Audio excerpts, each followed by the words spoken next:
আসসালামু আলাইকুম, সবাইকে স্বাগত জানাচ্ছি। আমি দেলোয়ার হোসেন। প্রিয় দর্শক, গত কয়েকদিন যাবত আমরা দেখতে পারতেছি যে ফেসবুক, ইউটিউব, বিভিন্ন সোশ্যাল মিডিয়া এটা বলা হচ্ছে যে সৌদি আরবের কপালা সিস্টেম উঠিয়ে দেওয়া হয়েছে। অর্থাৎ অনেক বড় বড় ইউটিউব চ্যানেল বা অনেক বড় বড় ফেসবুক যারা চালান তারা অনেকে বলতেছেন যে এই কপালা সিস্টেম তুলে দেওয়া হয়েছে, নতুন আপডেট আসছে। সেই নিউজটা আসলে ভুল। যে আপডেটগুলো আসছে সেগুলো হলো এই কপালা সিস্টেমের ব্যাপারে এখন পর্যন্ত কোনো সিদ্ধান্ত আসে নাই। নতুন যে আপডেট আসছে এটা অনেক আগেরই আপডেট, এটা আবার নতুন করে আপডেট হয়েছে যে আগে আগে আমরা যে আমাদের পাসপোর্ট কোম্পানির কাছে থাকতো, আমরা ছুটে যাওয়ার সময় অনেক বিড়ম্বনা শিকার হতে হতো। পাসপোর্ট কোম্পানির কাছ থেকে এনে তারপরে আমরা ছুটে যেতে হতো। এই পাসপোর্টের বিষয়টা আগেই, কয়েক বছর আগেই এটা সিস্টেম করা হয়েছে সৌদি আরবের আইনে, যে যার পাসপোর্ট তার কাছে থাকবে, কোম্পানির কাছে তার পাসপোর্ট থাকবে না। এটা নতুন করে আবার নিউজ এসেছে সৌদি আরবের।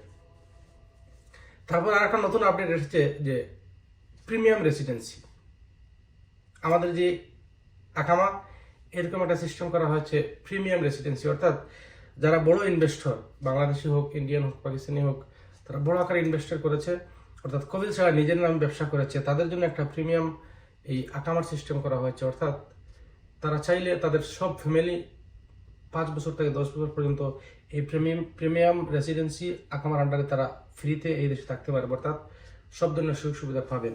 এগুলাই নতুন করে আপডেটে এসেছে।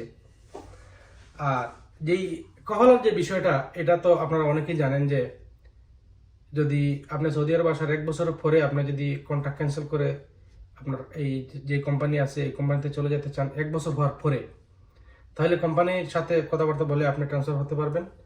আর যদি কোম্পানি না দেয়, তাহলে আপনার যদি 1 বছরের কন্ট্রাক্ট শেষ হয়ে যায়, তাহলে আপনি কিউয়াতে টার্মিনেট করে 60 দিনের ভিতরে আপনি অন্য কোনো কোম্পানিতে অথবা কোনো কবিলের কাছে কল হতে পারবেন। এটা তো মোটামুটি 1-1.5 বছর আগে থেকে চালু হয়েছে। আর আরেকটা আপডেট, এটা তো আমরা সবাই জানি যে হুরুপ তো প্রায় 2-2.5 বছর 3 বছর থেকে হুরুপের বিষয়টা অনেকেই জানেন যে হুরুপ এখন আর কেউ মারতে পারে না, কোনো কফিল কোনো আমেলকে হুরুপ মারতে পারে না, এটা উঠিয়ে দেওয়া হয়েছে।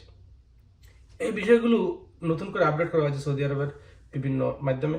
কিন্তু আমাদের মতো অনেক ফেসবুক, অনেক ইউটিউবার অনেকেই বলতেছেন যে বাংলাদেশের এই চ্যানেলে নিউজ দিয়েছে, ইন্ডিয়ার ওই চ্যানেলে নিউজ দিয়েছে যে সৌদি আরবের কপালার প্রথা বাতিল হয়ে গিয়েছে, 50 বছর আগের প্রথা বাতিল হয়ে গেছে। এটা হয়তো বাতিল হতে পারে, কিন্তু এখন পর্যন্ত সৌদি আরবের সরকারের পক্ষ থেকে বা সৌদি আরবের কোনো সাইটের মাধ্যমে এটা এখনো জানানো হয়নি যে এটি ফাইনালি তুলে দেওয়া হয়েছে। তো আমরা সবাই সতর্ক থাকবো, আর এইসব ফেক নিউজ আমরা ভালো করে যাচাই বাছাই করে আমরা দেখার চেষ্টা করবো। সবাই ভালো থাকবেন। আল্লাহ হাফেজ।